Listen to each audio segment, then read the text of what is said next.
Shalom. All praises, all power, all glory to Yahweh, Bahashem, Yahushai, Bahashem, Rakaha Kwadash. Yahweh being the name of the Father, who the world may calls God. Yahweh, meaning He exists. Bahashem, meaning in the name. Yahushai, who the world may calls Jesus Christ. Yahushai, meaning He is salvation. Bahashem, in the name. Rakaha Kwadash, Spirit Holy. Double honors to the apostles and elders, the great millstone who teach one world, who taught me this truth. Peace and salutation to the Akyam, the fellow laborers, the hopeful elect, pushing this truth at risk of their own lives to the four corners of the earth. To the Akwathiam listening and learning, the sincerity and the truth and the solid, Shalom. Akyam meaning brothers, Akwathiam meaning sisters, Shalom meaning peace be unto you. It's your brother Shema from the GMS Toronto camp here in Toronto. Here's another lesson. All right, we'll get right into it. Demand at food banks has soared to record levels all over the U.S. Right? Brakatha Yahweh, Brakatha Yahweh Shai. Right, we're seeing prophecy manifest. Right? Let's get a quick scripture. 2nd Ezra 15.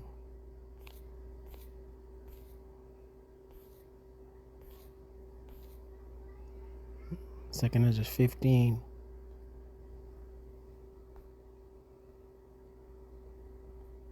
I'm just flowing in the spirit.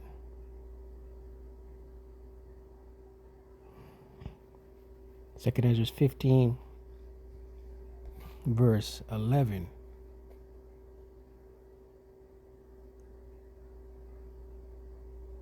Second Ezra 15 and 10. Behold, my people is led as a flock to the slaughter. I will not suffer them now to dwell in the land of Egypt. Right? Spiritual Egypt, spiritual Sodom. Right? It's talking about America. America the Great. And who is the flock? The elect. Right? The Lord is going to put a hedge around His elect and preserve them from the time of Jacob's trouble. Verse 11, but I will bring them with a mighty hand and a stretched out arm. Right, that's the deliverance. Via Yahushai being the stretched out arm, the mighty hand. Right, the elect will be delivered, Lord willing, wherever that number. And smite Egypt, America, with plagues as before. Right, this is how we know. Right, it's talking about spiritual Egypt, spiritual Sodom. The same way ancient Egypt was hit, taken out with plagues. America the Great, Babylon the Great is going to be hit, taken out with plagues, and will destroy all the land thereof. Right? Why is demand at food banks all over the country higher than it has ever been before? The media keeps insisting that economic conditions are just fine, but it has become quite obvious to everyone that this is not true. In particular, the rising cost of living has been absolutely crushing households from coast to coast, right? The cost of living has taken out people, man, right? Inflation. People are finding it harder and harder to make ends meet. People are finding it harder and harder to put food on the table. Right now, Babylonians are getting ready, are getting in the spirit of Christmas, right? It doesn't feel the same to them. They all have the same testimony, the same lamentation that the spirit is dead. They're suffering, they're hungry, they're hurting. In the old days, most of the people that would show up at food banks were unemployed, but now food banks are serving large numbers of people that actually do have jobs, but that don't make enough to pay for all of the basics. The ranks of the working poor, quote unquote working poor, are growing very rapidly. And this is creating an unprecedented crisis all over America, right? The working poor. People can't afford, people are working, right?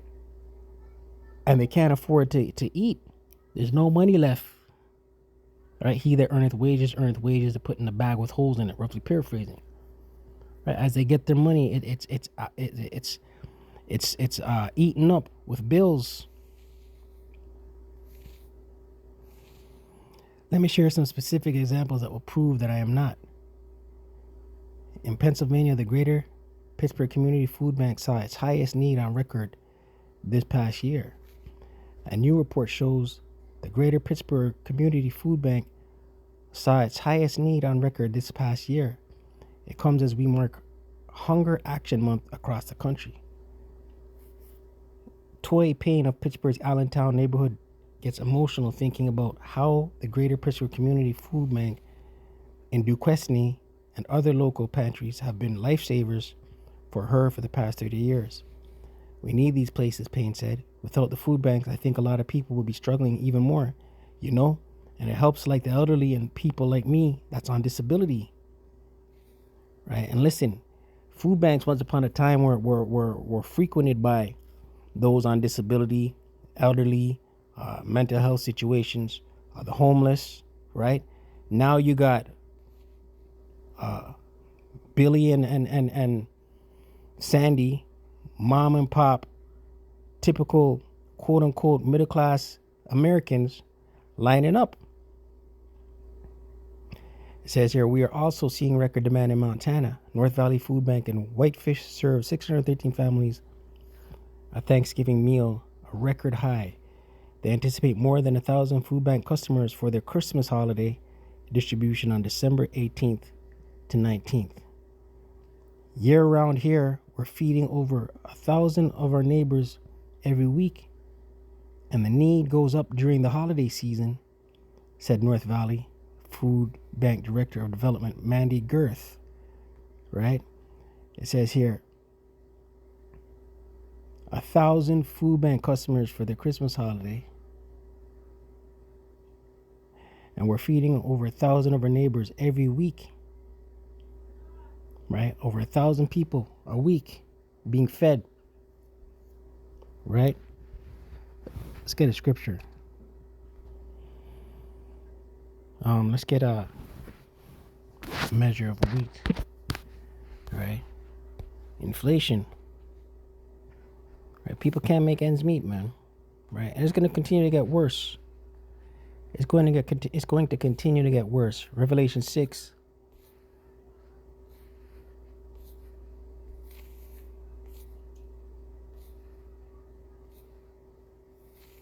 Revelation 6 and 5. And when he had opened the third seal, right, a vision of John the Revelator, seeing an angel, I heard the third beast say, come and see.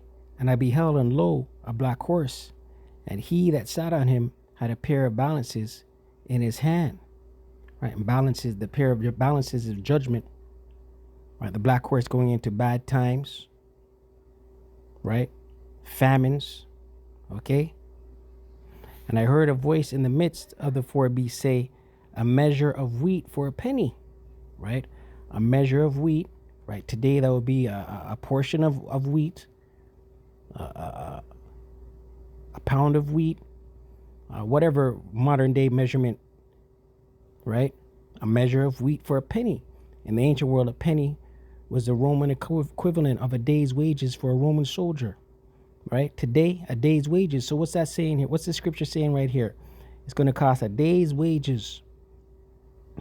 Mom and pop, grassroots, middle class day wages for a serving, a measurement of bread, wheat, and three measures of barley for a penny, right? And see thou hurt not the oil and the wine. The oil and the wine is the elect. Right? Within this truth, within this knowledge, this wisdom, this understanding, the oil and the wine, the wisdom, the knowledge, and understanding. And who has the oil and the wine? The elect. So the elect are going to be preserved from these bad times that are coming, right? This scripture right here is going into hyperinflation, right? Right now we're in a state of inflation, right? We're not yet in a state of hyperinflation. Hyperinflation and the Wikipedia. In economics, hyperinflation is a very high and typically accelerating inflation. It quickly erodes the real value of the local currency. As the prices of all goods increase, this causes people to minimize their holdings in that currency, as they usually switch to more stable foreign currencies. Effective capital controls and currency substitution are the orthodox solution to ending short-term hyperinflation. However, there are significant social and economic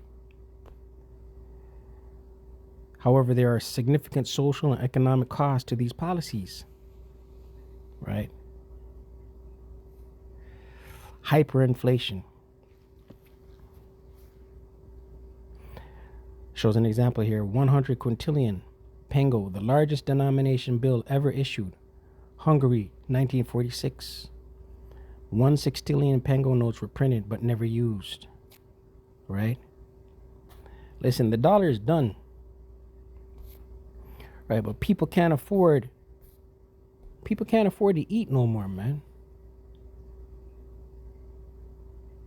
And in the San Francisco area, this holiday season, food banks say they're facing greater need than ever before. In Silicon Valley, they say 1 in 6 people are coming in for food assistance. In San Francisco, that number is 1 in 5. But the organizations say donations are not keeping up with demand. For all the food banks, December is a big month, both in terms of need and in terms of fundraising. And they say what happens now will impact the entire year ahead. In some parts of the nation, food banks are absolutely shattering all of the old records. At one location in New Jersey, demand has actually quadrupled since the peak of the emic. Right?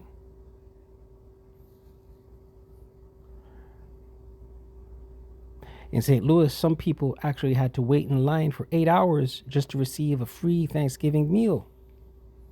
Right? The mirth of the land is gone. That high demand is felt all over the state. In St. Louis, people waited 8 hours to get a free Thanksgiving meal from the Urban League. This isn't normal. Poverty is rapidly growing all around us. When will our leaders finally admit the truth? Right? And the leaders know what the truth is, and they don't care. Right? They answer to the banking families, the elites. Right? And the elites have an agenda, the NWO, the New World Order, the Revelation 13 verse 16 on down. And to bring it in, they got to crash things as we know it. They got to crash the economy. They got to crash the dollar. They gotta promote and push civil unrest. Ezekiel 4 verse 16 NLT. Then he told me, son of man, I will make food very scarce in Jerusalem. Right? And this is going into food insecurity. This is going in the time of the siege. Right? The prophet Ezekiel is prophesying food scarcity within the house of Israel. Israel being a people before it's a place. Right? In the ancient world. Right? Deuteronomy 30:7 says, I'll cause all these plagues to fall on thy enemies, roughly paraphrasing. Right? Chiefly Esau, Edom. He's the chief offender. He's the number one enemy. Right, food scarcity. Food is, listen, you look at produce right now. Produce ain't normal, man. I have a bag of apples that I opened up yesterday. A bag of apples. I cut it up into wedges to eat, and it doesn't taste like apples, man. Right? I had a bag of pears. The pears look like mini avocados. They're small. Pears, the fruit. Right? Pears used to be big and round and juicy and semi-soft. Ripe. Right? These pears are bruised and they're hard. How are they bruised and they're rock hard? And they're super small. Right? Food insecurity, food scarcity. This is all by design. Right? These wicked elites say you shall eat the bugs. Ezekiel 4:16, it will be weighed out. Let me read from the top. Then he told me, son of man, I will make food very scarce in Jerusalem. Jerusalem being a people before it's a place, the Israelites. Right, but we can apply this to today, to what's coming to America the Great. Right, plagues as before. It will be weighed out with great care and eaten fearfully. The water will be rationed out drop by drop, and the people will drink it with dismay. Right? Food insecurity. Rations. Not enough.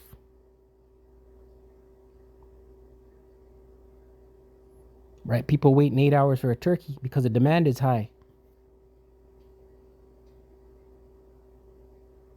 right?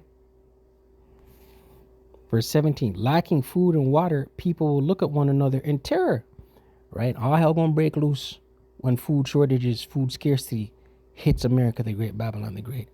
Violence gonna take place, right? Ezekiel 4:17, lacking food and water, people will look at one another in terror and they will waste away under their punishment, right? Ultimately, it's the Lord brings these things, man. The Lord brings these hard times, these bad times. The Lord brings famines and death, right? The Lord brings a judgment. So with that, all praises, all power, all glory to Yahweh, Bahashem, Yahushai, Bahashem, Rakah HaKodash. Double honors to the apostles and elders, the great Muslim, and teacher and rule well. Shalom to the hopeful elect.